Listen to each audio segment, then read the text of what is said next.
What if the stranger you saved held the key to healing a wound you thought would never close? What if a single piece of jewelry could shatter everything you believed about your past and rebuild your future in ways you never imagined? Tonight, I want to share with you a story that will remind you that family isn't always about blood. It's about who shows up when it matters most. It's about second chances, hidden connections, and the courage to open your heart again, even when it's been shattered beyond recognition. The winter of 2024 in Aspen, Colorado was particularly brutal. Snow fell in sheets so thick that the mountain peaks disappeared into an endless white void. Most people stayed indoors, wrapped in warmth, surrounded by family. But not James Callahan. 42, James had built an empire. Medivance, his medical technology corporation, was worth over $2 billion. His name appeared on Forbes lists. His innovations saved lives across the globe, and his mansion sat like a fortress against the Colorado mountainside. Yet none of that mattered anymore. Not since Claire died. 3 years. 3 long, cold years since that January morning when everything changed. Claire had been driving back from the grocery store, humming along to the radio, probably thinking about the surprise birthday party she was planning for their daughter Emily. The ice on Highway 82 was invisible. Black ice, they called it. Her car skidded off the road and rolled 3 times before coming to rest in a ravine. James wasn't there. He was at the company's IPO press conference, shaking hands with investors, celebrating the biggest day of his professional life while his wife took her last breath alone in a hospital bed. By the time he reached her, all he could do was hold her cold hand and whisper apologies she'd never hear. Now James existed in a carefully constructed routine. Wake at 5. Coffee and silence. Review reports. Drive Emily to school with minimal conversation. Work until exhaustion demanded sleep. Repeat. The mansion that once echoed with Claire's laughter had become a mausoleum of memories he couldn't bear to face. Emily, now 8 years old, had learned to navigate around her father's grief like walking through a minefield. She spoke in whispers, played alone, and rarely asked for anything.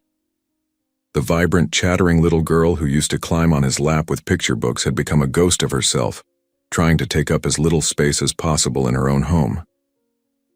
But on this particular December evening, as James drove back from Roaring Fork Cemetery where he'd left white roses on Claire's grave, the same ritual he performed every week, fate was about to shatter his carefully controlled world.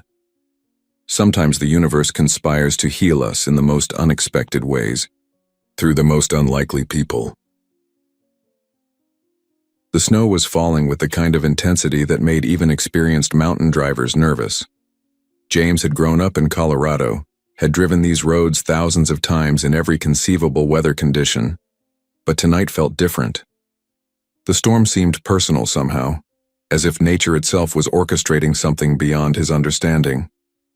His Range Rover cut through the darkness, headlights carving a tunnel of visibility through the swirling white chaos. The radio played, softly. Classical music, always classical music now, because anything with lyrics might trigger a memory of Claire singing along, her voice slightly off-key but full of joy. James kept his eyes fixed on the road, focusing on the mechanical act of driving, on the simple task of getting from point A to point B, without having to think about anything more complicated than steering and braking. The cemetery visits had become a ritual he both cherished and dreaded. Every Friday evening, without fail, he would drive to Roaring Fork Cemetery with white roses, Claire's favorite flowers, and stand by her grave for exactly 20 minutes.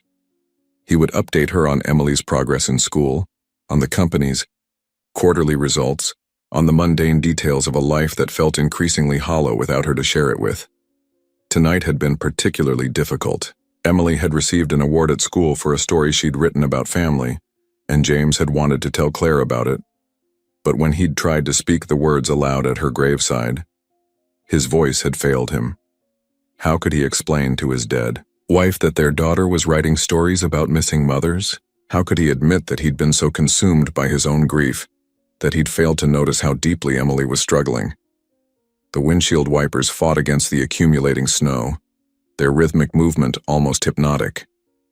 James found himself thinking about the conversation he'd had with Emily's teacher that afternoon.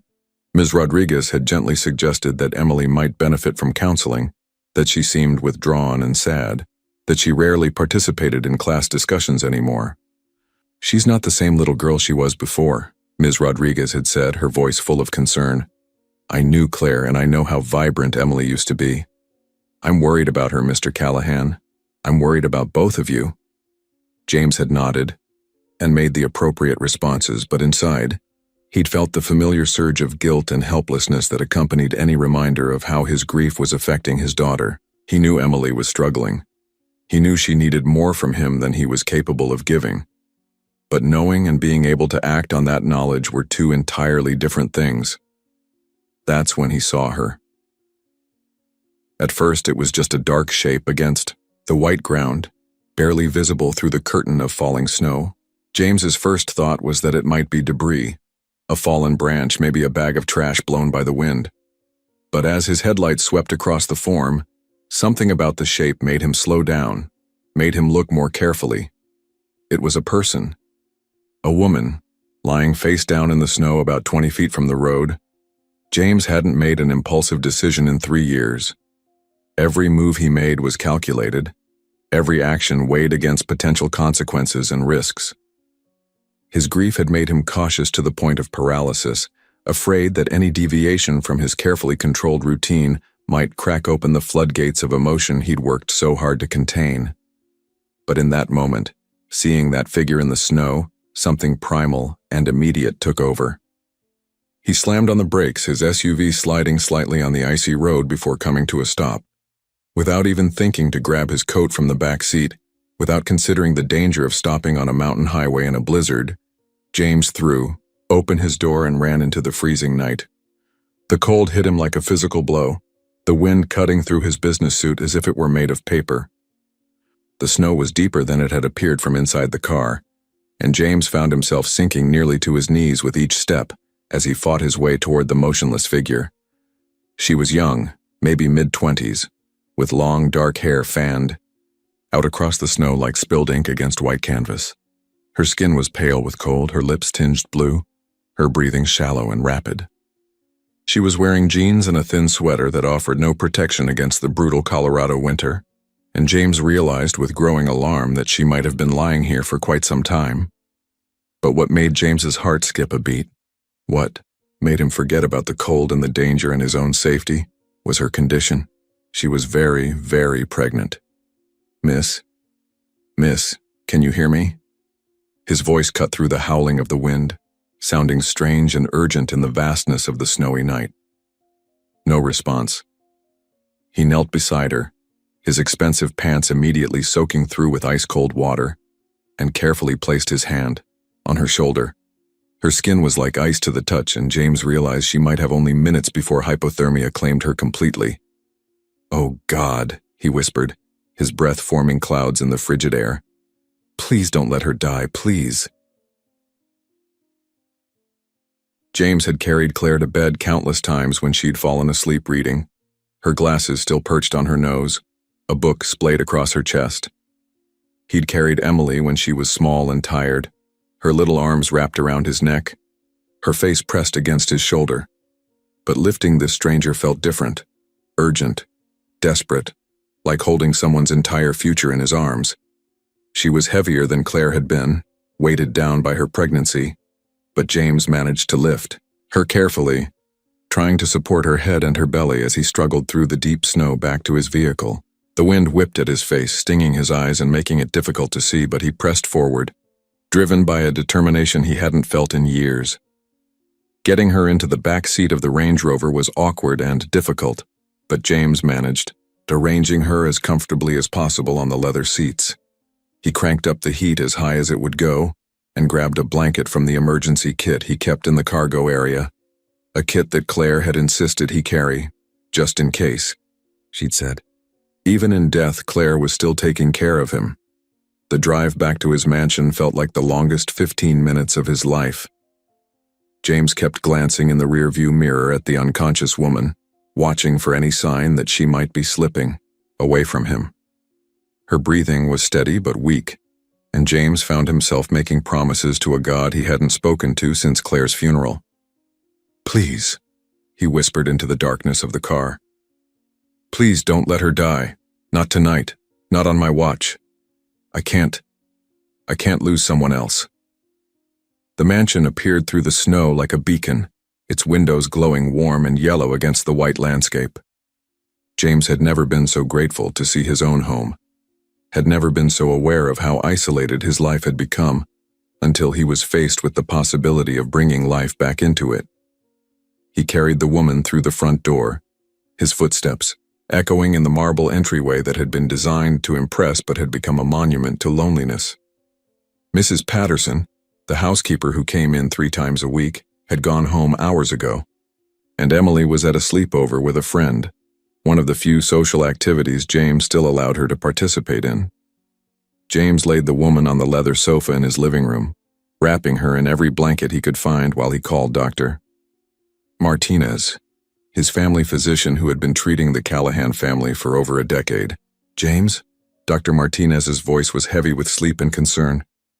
"What's wrong? Is Emily okay?" "I found a woman," James said, the words tumbling out in a rush. "On the side of the road. She's unconscious, hypothermic, and she's pregnant. Very pregnant. I need you to come to the house immediately." "James, she needs to be in a hospital." "The roads are impassable," James interrupted. "I barely made it home myself. Please, Dr. Martinez, she's going to die if we don't help her." There was a pause, and James could hear the doctor moving around, probably getting dressed. "I'll be there as soon as I can. Keep her warm, check her pulse every few minutes, and James, you did the right thing." While he waited for the doctor to arrive, James found himself sitting in the chair beside the sofa, watching the rise and fall of the stranger's chest beneath the layers of blankets. He tried not to think about how familiar this felt. Sitting beside a hospital bed, watching someone he cared about fight for their life, feeling helpless and terrified and desperate. But this was different. This time he was here. This time he wasn't missing the moment when someone needed him most. Dr. Martinez arrived within 30 minutes, a testament to both his dedication and the kind of wealth that could summon medical care to your home in the middle of a blizzard. He was a man in his 50s with kind eyes and steady hands, and James had never been so grateful to see anyone in his life. "Let's see what we're dealing with," Dr. Martinez said, opening his medical bag and moving into the professional mode that James remembered from Emily's childhood illnesses and Claire's prenatal appointments. The examination seemed to take forever. James paced the hallway outside the living room, his expensive shoes leaving wet tracks on the hardwood floors, his mind racing through worst-case scenarios. What if she died? What if the baby died? What if he'd found her too late? "She's stable," Dr. Martinez finally announced, emerging from the living room with a weary but relieved smile. "Severe hypothermia, but we caught it in time. Her core temperature is rising, and her vital signs are getting stronger. The baby seems fine too. Strong heartbeat, normal positioning. She's about 8 months along, I'd estimate." James felt something loosen in his chest, something he hadn't realized had been clenched tight with fear. Will she be okay? She should be. But James... Dr. Martinez paused, studying his patient with the careful eyes of someone who had seen too much. Another hour in that snow, maybe even 30 minutes, and we would have lost both of them. "You saved 2 lives tonight." James nodded, but the words felt strange to him. He'd saved lives before. His medical technology had helped thousands of patients worldwide. But this felt different, personal, real in a way that boardroom victories and profit margins never could be. "She'll probably sleep for several more hours," Dr. Martinez continued, packing his equipment. "When she wakes up, she's going to be disoriented and probably frightened. Try to keep her calm, keep her warm, and call me immediately if anything changes." As Dr. Martinez packed his equipment, James stood in the doorway of the guest room, watching the rise and fall of the stranger's chest beneath warm blankets. He didn't know her name, her story, or how she'd ended up dying in the snow on a Colorado highway. But for the first time in 3 years, James Callahan felt something other than numbness. He felt responsible, connected, needed, and that terrified him more than he cared to admit. She woke with a gasp that cut through the silence of the mansion like a knife through silk, her dark eyes wide with the kind of panic that comes from waking up in an unfamiliar place with no memory of how you got there. James had been dozing, fitfully in the chair beside her, his body folded uncomfortably in a position that would leave him aching for days. But her sudden movement brought him instantly alert. "Where am I?" Her voice was hoarse, barely above a whisper, but there was strength in it that James found oddly reassuring. "What happened to me?" The morning light streaming through the floor-to-ceiling windows revealed details that the darkness had hidden. She was beautiful, but not in the polished, artificial way of the women who moved in James's social circles. Her beauty was natural, understated, the kind that came from within and radiated outward. Her skin had regained its color during the night, and her dark hair, now dry, fell in gentle waves around her shoulders. "You're safe," James said, leaning forward slightly, careful not to move too quickly or appear threatening. "I found you on the highway last night. You were unconscious in the snow. This is my home." She struggled to sit up, one hand instinctively moving to her swollen belly in a gesture so protective and tender that it reminded James painfully of Claire during her pregnancy with Emily.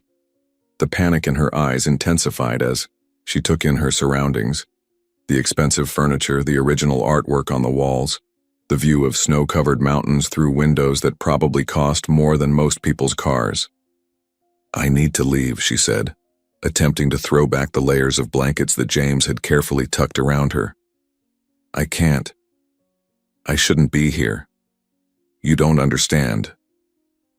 "You nearly died," James said firmly, his voice carrying the authority he'd developed through years of running board meetings and making life-or-death decisions. "The doctor said another hour in that cold would have killed you and your baby." The word felt strange on his tongue. He'd stopped saying it after Claire's death, when they'd discovered she was pregnant with their second child, a secret she'd apparently been planning to surprise him with on his birthday, the birthday that had come and gone while he sat Shiva for his wife, unable to process the double loss of both Claire and the child he'd never known existed. The woman's hand stilled on her belly, and for the first time her gaze met his directly. Her eyes were the color of storm clouds, gray with flecks of blue that seemed to shift and change depending on the light.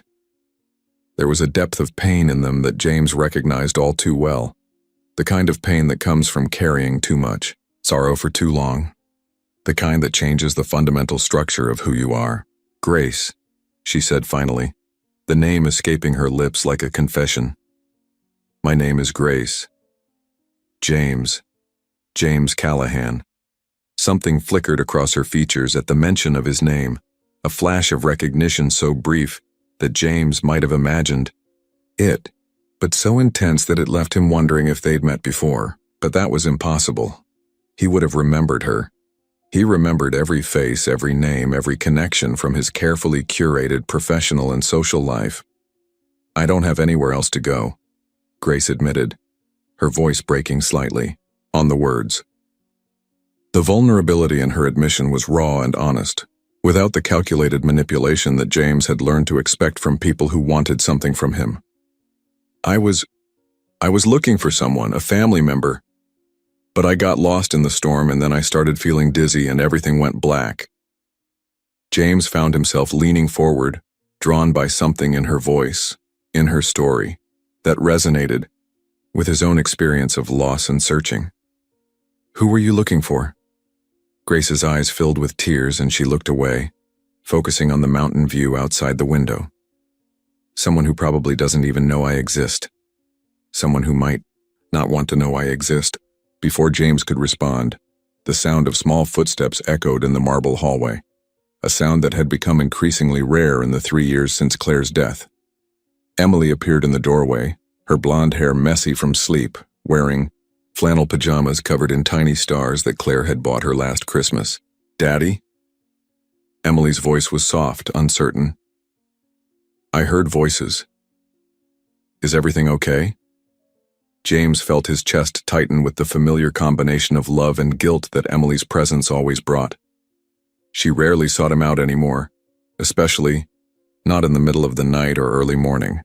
She'd learned that her father was fragile, that he needed to be handled carefully, that too much emotion or too many needs might cause him to retreat even further into his grief. But something about this situation, this stranger in their home, this break in their carefully maintained routine, had drawn Emily from her room with a curiosity that James hadn't seen in months. "This is Grace," James said carefully, watching his daughter's face for signs of the anxiety that usually accompanied any change in their routine. "She's going to stay with us for a little while." Instead of the worry or withdrawal he expected, Emily's eyes lit up in a way James hadn't seen since before Claire's death. She stepped into the room with the natural confidence that had once been her trademark, her innate childhood curiosity overriding any learned caution. "Are you having a baby?" Emily asked with the directness that only children possess, the kind of honest observation that adults learn to filter out of their conversations. Grace smiled, the first genuine smile James had seen from her, and it transformed her entire face. The pain and worry that had clouded her features softened, replaced by something warm and genuine that reminded James of something, someone, a feeling just out of reach. "Yes, I am," Grace said, her voice gentle but not condescending, speaking to Emily as if she were a real person with real thoughts and feelings worth considering. "Very soon, I think. I always wanted a baby brother or sister," Emily said wistfully, settling herself on the edge of the coffee table so she could be closer to Grace. "Mommy said maybe someday, but then—" She trailed off, glancing at her father with the careful awareness that had become second nature to her. The silence that followed was heavy with unspoken grief, thick with the weight of loss that had settled over the Callahan household like dust over abandoned furniture. But Grace, despite her own obvious pain and exhaustion, seemed to understand something that James had missed in his own suffering. "What was your mommy like?" Grace asked gently, her voice carrying a genuine interest that invited confidence rather than demanding it. Emily's face transformed completely. The careful, controlled expression she'd worn for 3 years, the expression of a child trying to be perfect so as not to cause any additional pain to the adults around her, melted away, replaced by something that looked like joy. For the next 20 minutes, Emily chattered about Claire with more animation than James had seen from her since the funeral. She talked about her mother's laugh, which was too loud and completely unself-conscious. She talked about Claire's bedtime stories, which always went off on tangents and never ended the same way twice. She talked about her mother's terrible singing voice, which filled the house every morning as she got ready for work. She talked about Claire's way of making pancakes shaped like animals, and how she always burned the first batch, but the second batch was perfect. James sat frozen in his chair, listening to his daughter speak about his wife with more joy and detailed memory than he'd heard from her in 3 years. All this time he'd thought Emily was forgetting Claire, that the natural resilience of childhood was helping her move on in a way that he couldn't. But now he realized that Emily had simply been protecting him, hiding her own vivid memories and ongoing love for her mother, because she sensed that talking about Claire caused him pain. "She sounds like she was wonderful," Grace said when Emily finally paused for breath. "She sounds like the kind of mother every little girl deserves to have." "She was," Emily said with complete certainty. "She was the best mama in the whole world. But now it's just me and Daddy, and sometimes—" She glanced at James again, then seemed to make a decision. "Sometimes Daddy gets really sad and I don't know how to make him feel better." James felt something crack open in his chest, something he'd been holding closed for 3 years. The casual way Emily had just described his grief, the matter-of-fact acknowledgement of his pain was like a child's drawing of a family, simple, honest, and devastating in its clarity. "You know what I think?" Grace said, reaching out to gently touch Emily's hand. "I think your mama would be really proud of how you've been taking care of your daddy. But I also think she'd want you to know that it's not your job to make him feel better. That's grown-up work, and you're still a little girl who should get to be a little girl." Emily nodded solemnly, as if Grace had just explained something that had been confusing her for a very long time. "Are you going to help him feel better?" Grace glanced at James, and for a moment, their eyes met across the space between them. In that look, James saw something he hadn't expected. Not pity or calculated sympathy, but recognition, understanding, the kind of knowing that comes from carrying similar wounds.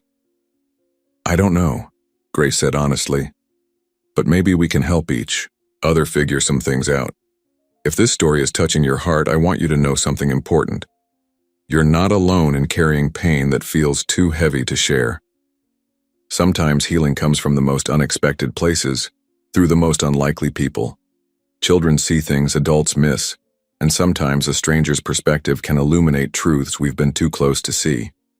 Keep listening, because Grace's story is about to reveal something that will change everything James thought he knew about his past, and everything you think you know about how families are really formed."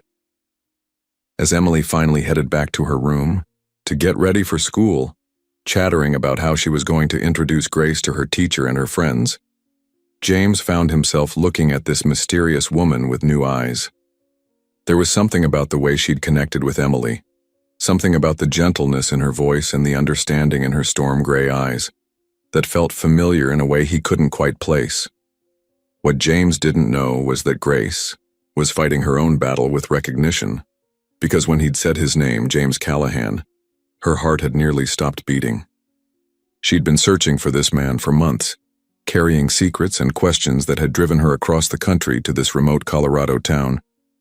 And hidden in the small bag she'd been clutching when he found her was a piece of jewelry that would soon unravel everything he thought he knew about his beloved wife's past. The storm outside was beginning to calm, but inside the mansion, another kind of storm was about to begin, one that would shake the foundations of everything James believed about love, family, and the nature of destiny itself. 3 days passed in an unexpected rhythm. The storm continued to rage outside, making travel impossible, but inside the mansion, something was shifting. Emily had attached herself to Grace with the fierce devotion only children can muster, and Grace seemed to bloom under the little girl's attention. James watched from a distance, fighting conflicting emotions. Part of him was grateful to see Emily laugh again, to hear her chattering excitedly about books and movies and dreams for the future. But another part of him felt threatened by how easily this stranger had slipped into their lives, filling spaces he'd tried so hard to keep empty. Grace helped Emily with her homework at the kitchen table, her gentle corrections so different from James's impatient tutoring. She listened to Emily's rambling stories about school friends and favorite songs with the kind of focused attention Claire used to give. Most painfully, she seemed to understand Emily's grief in a way that James, drowning in his own sorrow, never could. "She misses her mama," Grace told him one evening as they watched Emily draw pictures by the fireplace. "But she's also trying to take care of you. She's 8 years old and she thinks it's her job to make sure you don't hurt too much." James felt like he'd been punched in the chest. "That's not... I never meant for her to feel responsible for my grief." "I know," Grace said softly, "but children see everything. Even when we think we're hiding it well. She needs to know it's okay to miss her mother. She needs to know it's okay to be happy sometimes too." That night, after Emily had gone to bed, James found himself cleaning out the guest room closet to make more space for Grace's things. She didn't have much, just a small overnight bag and the clothes she'd been wearing when he found her. But as he moved her bag to give her more room, something fell out and clattered across the hardwood floor. A necklace. James bent to pick it up, and his world tilted off its axis. It was silver, delicate, with a heart-shaped pendant. But it wasn't just any necklace. It was identical to the one Claire had worn every day of their marriage. The one she'd lost during a weekend trip to Denver. The one she'd cried over for weeks, because it had been her mother's. But this couldn't be the same necklace. Claire's had been lost forever, probably stolen from their hotel room. With trembling hands, James turned the pendant over to look at the engraving on the back. His blood turned to ice. James and Claire was etched in elegant script, just like on Claire's necklace. But below it, in smaller letters, were two words that made no sense. For Grace. James stared at the pendant until the letters blurred. His mind raced through possibilities, each one more impossible than the last. How could this pregnant stranger have Claire's lost necklace? How could it be engraved with her name? He thought of Grace's reaction when he'd introduced himself, the flicker of recognition in her eyes, the way she'd known exactly how to comfort Emily, the familiar tilt of her head when she smiled. With shaking hands, James pulled out his phone and scrolled through photos until he found one of Claire wearing her necklace. Same delicate chain, same heart pendant.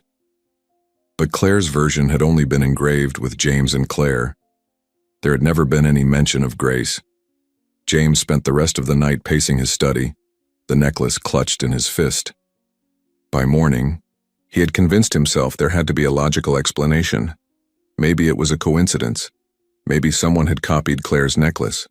Maybe Grace had bought it from whoever had stolen the original. But deep in his heart, James knew he was lying to himself.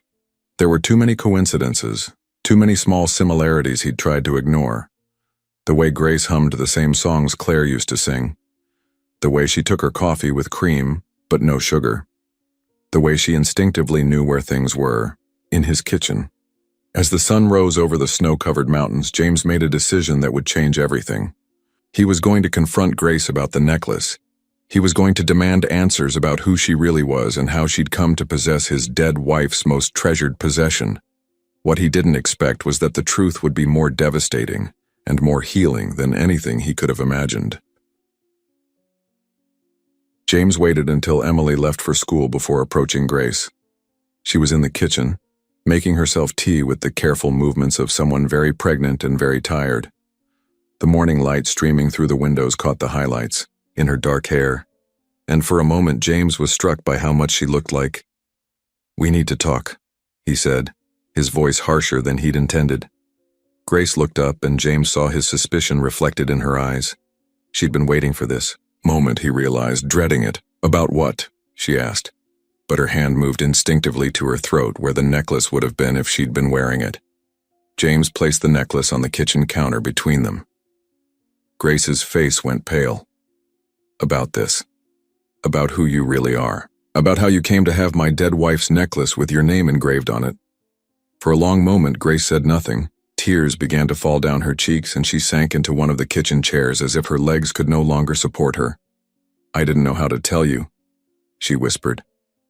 "I came here looking for answers, but then you saved me and Emily was so sweet. And I thought maybe I could just understand who she was without hurting anyone." Who was? James demanded, though part of him already knew the answer. "Claire," Grace said, her voice breaking. "My sister, my half-sister." The words hit James like a physical blow. He gripped the edge of the counter to steady himself. That's impossible. Claire didn't have any siblings. She was an only child.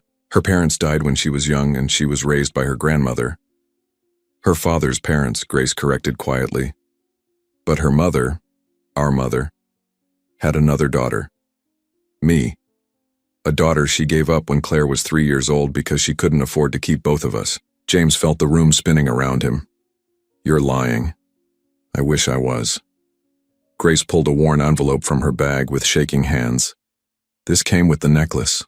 Our mother left it with her lawyer, with instructions to give it to me if something ever happened to Claire." James opened the envelope with numb fingers. Inside was a birth certificate. Grace Alcott, mother listed as Margaret Alcott, the same woman who had been Claire's mother. There was also a letter, written in handwriting he didn't recognize. "My dearest Grace, if you are reading this, then my Claire is gone. And I am so sorry you never got to know each other. I made the hardest decision of my life when I gave you up for adoption. I was 17, unmarried, and I already had Claire to care for. I thought I was doing what was best for you. I followed your life from a distance. I know you became a librarian. I know you love books the way Claire loved stories. I know you have her kind heart and her stubborn streak. This necklace was meant to be Claire's, but I had it engraved for both of my daughters. One day I hoped you would find each other and know that you were both loved, even when I couldn't show it. If you're reading this, please find Claire's family. Please know your niece. Please don't let my mistakes rob you of the sister you should have had. With all my love and regret, Margaret James read the letter 3 times before the words truly sank in.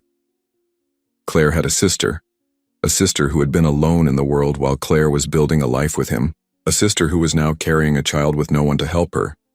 "Why didn't you tell me when I found you?" James asked, his anger dissolving into something more complex. "Because I didn't plan for any of this," Grace said, her hands resting on her belly. "I came to Aspen to see where Claire had lived, to understand what kind of life she'd had. I thought maybe I'd catch a glimpse of Emily from a distance, just to see what my niece looked like. But then I started having contractions, and the storm got worse, and I pulled over because I was so dizzy." "The father of your baby?" "There is no father," Grace said firmly. "Not in any way that matters. He made it very clear he wanted nothing to do with me or the baby when I told him I was pregnant. I've been on my own for 8 months. James thought of Claire, how she'd wanted more children, how she'd talked about having a house full of kids and family gatherings that went on for hours. She would have been furious to know she'd had a sister who was facing pregnancy alone. "I was going to leave," Grace continued. "Once the storm cleared, I was going to disappear. I never meant to disrupt your lives. I wanted to know her, to understand who she was. Emily talks about her mother with such love, and it makes me happy to know Claire was everything I hoped she would be. For those of you listening who have ever felt abandoned, who have ever wondered about family you've never known, I want you to hold on to this moment. Sometimes the connections we're meant to have find us in the most unexpected ways. Grace's story is about to take a turn that will test every assumption about family, love, and second chances." James looked at this woman, his wife's sister, his daughter's aunt, and felt something crack open in his chest. All the grief he'd been carrying, all the guilt and anger and loneliness suddenly had a new context. Claire had died without knowing she had a sister who needed her. But maybe, just maybe, it wasn't too late for James to honor Claire's memory in a way that mattered. "Don't leave," he said quietly. "Please, stay." But even as he spoke the words, James could see that Grace was in more distress than just emotional pain. Her breathing was becoming labored, and she was gripping the edge of the table with white knuckles. "Grace, what's wrong?" "I think," she gasped, "I think the baby is coming." The timing couldn't have been worse, and yet somehow it felt exactly right, as if the universe had orchestrated this moment with perfect, terrible precision. The blizzard that had been raging for days showed no signs of stopping, and if anything, it seemed to be intensifying, as if nature itself was demanding that this child be born in the midst of chaos and storm, surrounded by the people who would become her family. The roads were completely impassable, buried under drifts of snow that made travel impossible even for emergency vehicles with chains and 4-wheel drive. Dr. Martinez was snowed in at his clinic in town, unable to reach the mansion despite his best efforts and most determined phone calls to local emergency services. The nearest hospital was 20 miles away through treacherous mountain passes that claimed lives even in good weather. And in conditions like these, attempting the journey would be nothing short of suicidal. Grace's contractions were getting stronger and closer together with a relentless intensity that spoke of a baby determined to make its entrance into the world, regardless of the circumstances. James tried to remain calm, drawing on the crisis management skills that had made him successful in the business world. But this was different from any boardroom emergency he'd ever faced. This was life and death in his own home, with no backup plan and no way to call for reinforcements. "We need to get you to a hospital," James said, reaching for his keys with the desperate hope that somehow the roads had magically cleared in the last hour. "No," Grace gasped between contractions, her face pale but determined. "We won't make it. The baby is coming too fast, I can feel it. This isn't going to wait for roads to be cleared or doctors to arrive." James felt panic rising in his throat like bile. He'd missed Emily's birth because he'd been in London on a business trip that had seemed critically important at the time, but now felt like just another in a long line of professional priorities. that had cost him precious moments with his family. He'd always regretted not being there for Claire when she needed him most, and the thought of failing Grace in the same way was unbearable. "I don't know how to do this," he admitted, the words coming out in a rush of honesty that surprised him. "I've never delivered a baby. I don't know anything about childbirth except what I've seen in movies." "Neither do I," Grace said, attempting. A weak smile despite the pain that was clearly intensifying with each passing moment. "But women have been having babies for thousands of years without hospitals or doctors. We can figure this out. We have to." Over the next hour, James found himself drawing on reserves of strength and calm that he didn't know he possessed. He boiled water according to Dr. Martinez's shouted instructions over a crackling phone connection, gathered every clean towel and sheet he could find, and transformed the guest bedroom into something resembling a delivery room. The phone connection was spotty at best, cutting in and out as the storm interfered with the cell towers, but Dr. Martinez's voice came through in fragments of instruction and encouragement. "You're doing great, James." The doctor's voice crackled through the static. "Remember, nature knows what it's doing. Birth is natural. Your job is just to be there for her and trust the process. And James, don't panic. Grace needs you to be calm and confident right now." But Grace was struggling in ways that terrified James. The labor was intense and progressing rapidly, but he could see the exhaustion in her eyes, the way she was fighting not just the physical pain, but also the emotional weight of facing this, alone, or not alone exactly, but with someone who was still essentially a stranger, despite the revelations of the morning. "Talk to me," Grace pleaded during a brief respite between contractions, her voice strained but desperate for distraction. "Tell me about Claire. Tell me what she was like. Help me understand who my sister was." So James did something he hadn't done in 3 years. He talked about his wife without feeling like he was being torn apart from the inside. He told Grace about Claire's terrible cooking but amazing baking, how she could burn water but make cookies that were so perfect they belonged in a magazine. He told her about how Claire sang off-key in the shower every morning, filling the house with terrible renditions of pop songs and Broadway musicals that somehow made everyone's day brighter.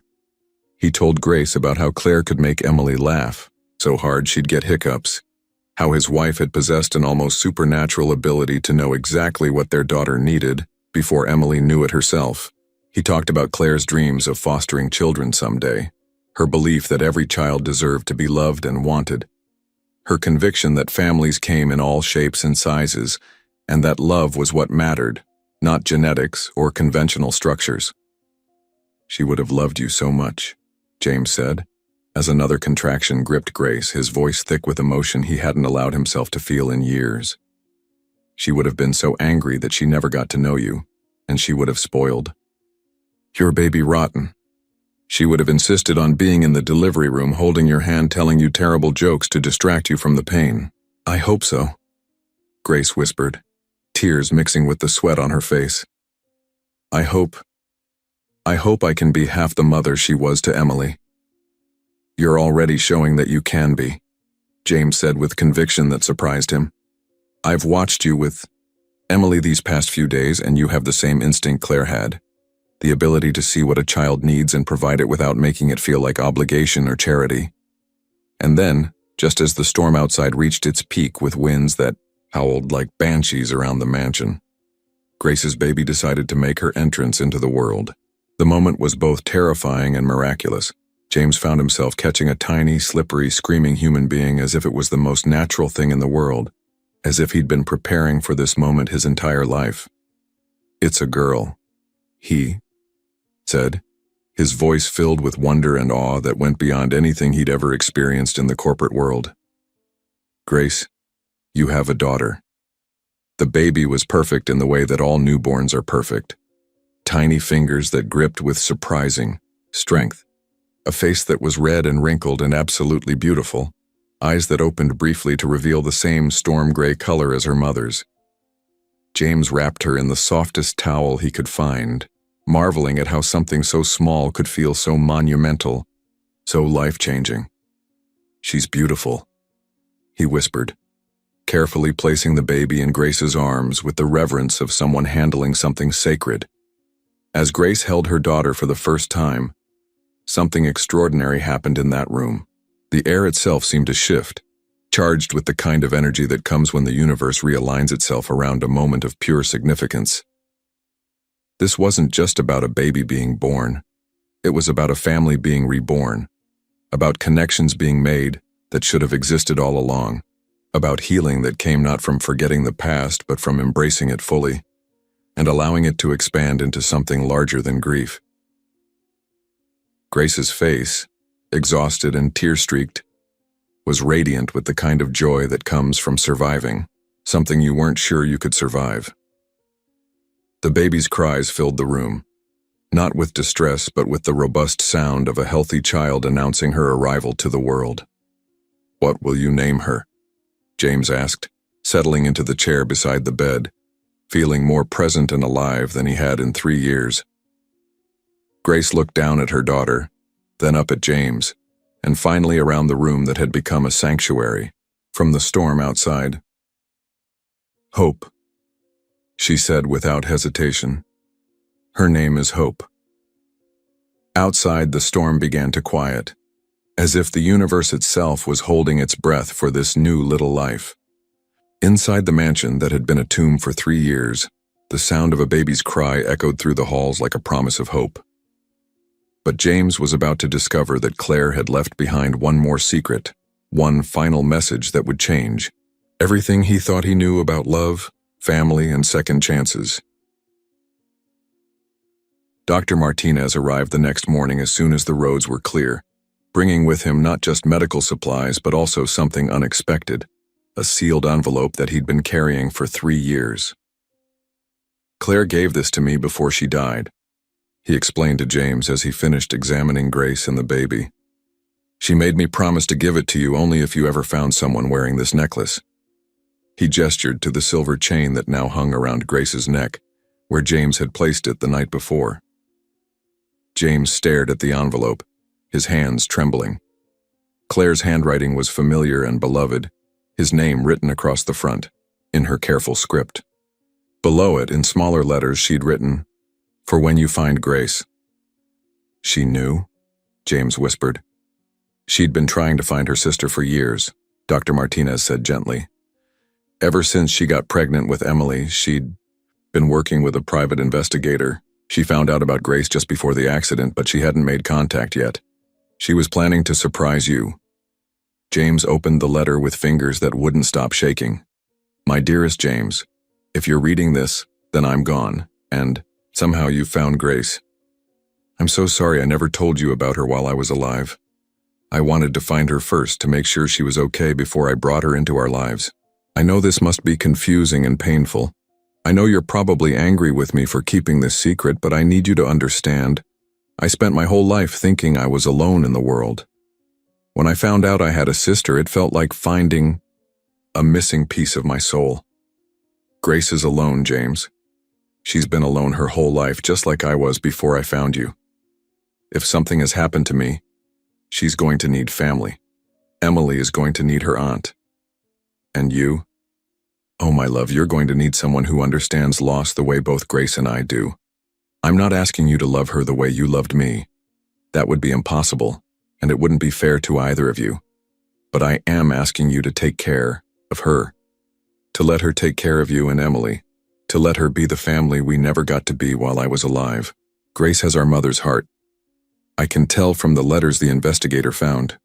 She's kind, she's strong, and she's going to love Emily the way a real aunt should. Don't let pride or grief keep you from accepting the gift she represents. And, James, it's okay to be happy again. It's okay to live again. It's okay to love again, in whatever form that takes. I want you and Emily to have full, joyful lives. I want you to remember me with smiles instead of tears. Grace is my gift to you, the sister I never got to know, but who I somehow know will complete our family in ways I can't even imagine. Take care of each other, love each other, and know that wherever I am, I'm so grateful that you found each other. All my love, always and forever, Claire P.S. The necklace was always meant for both of us, Now it belongs where it should, with the family we created together.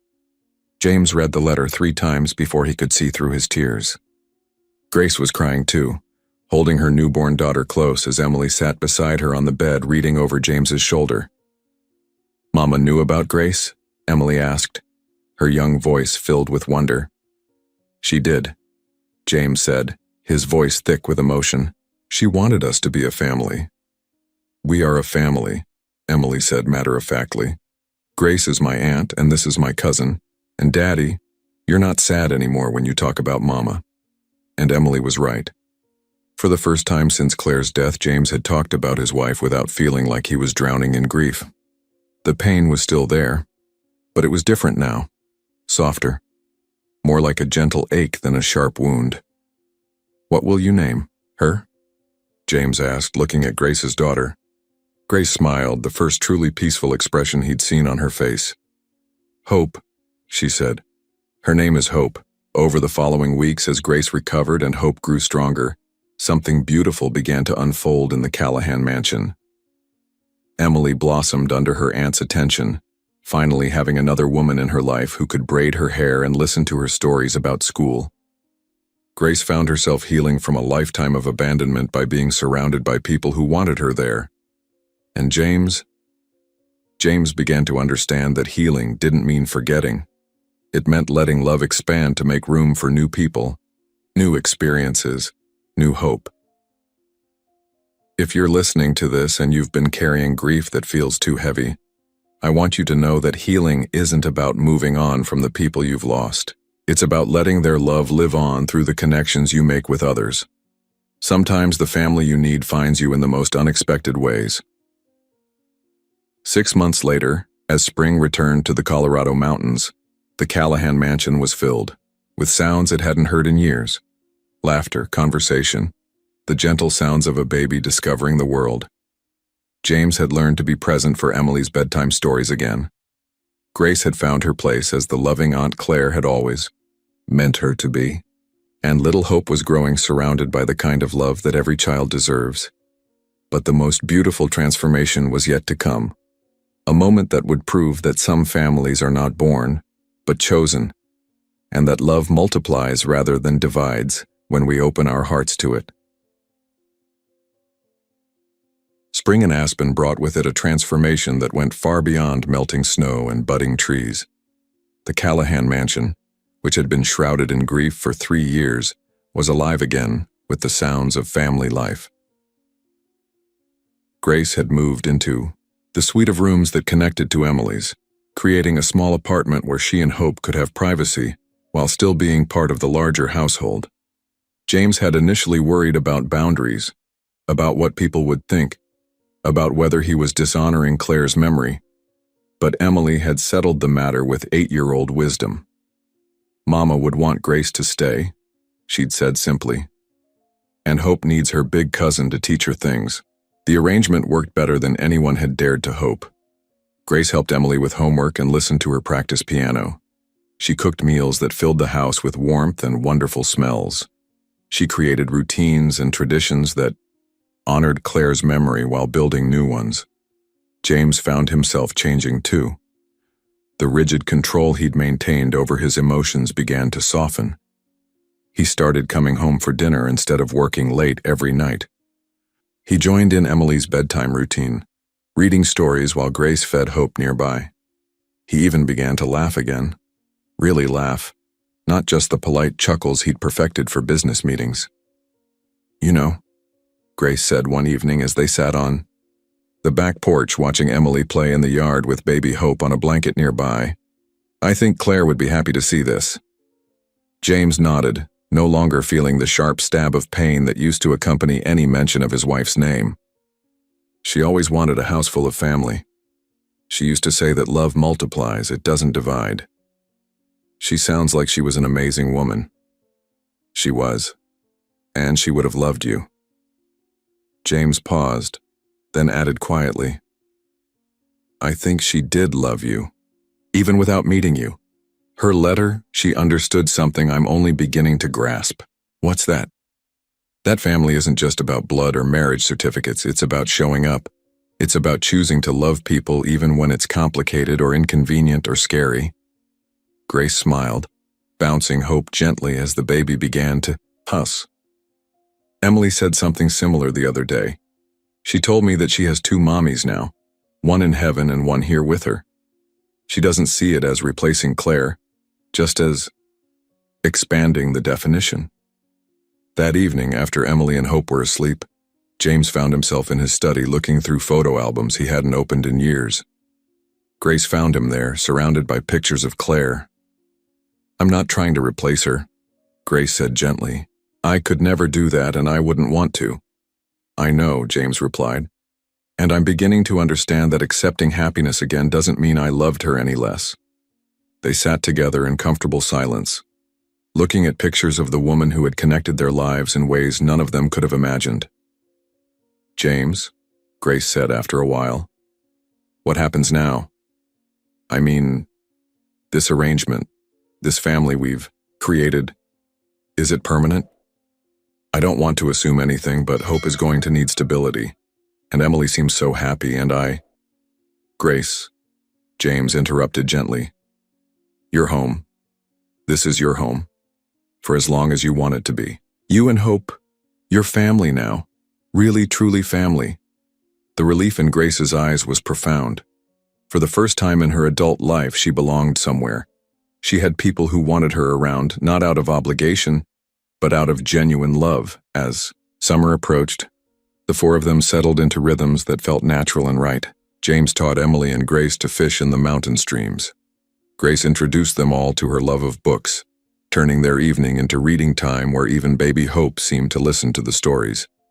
Emily appointed herself Hope's official, big cousin and protector, a role she took very seriously. One evening in late June, as they sat together watching the sunset over the mountains, Emily made an observation that brought tears to all their eyes. "Hope is so lucky," she said, cradling her baby cousin carefully. "She gets to grow up with all of us from the very beginning. She'll never have to wonder if she's wanted or loved."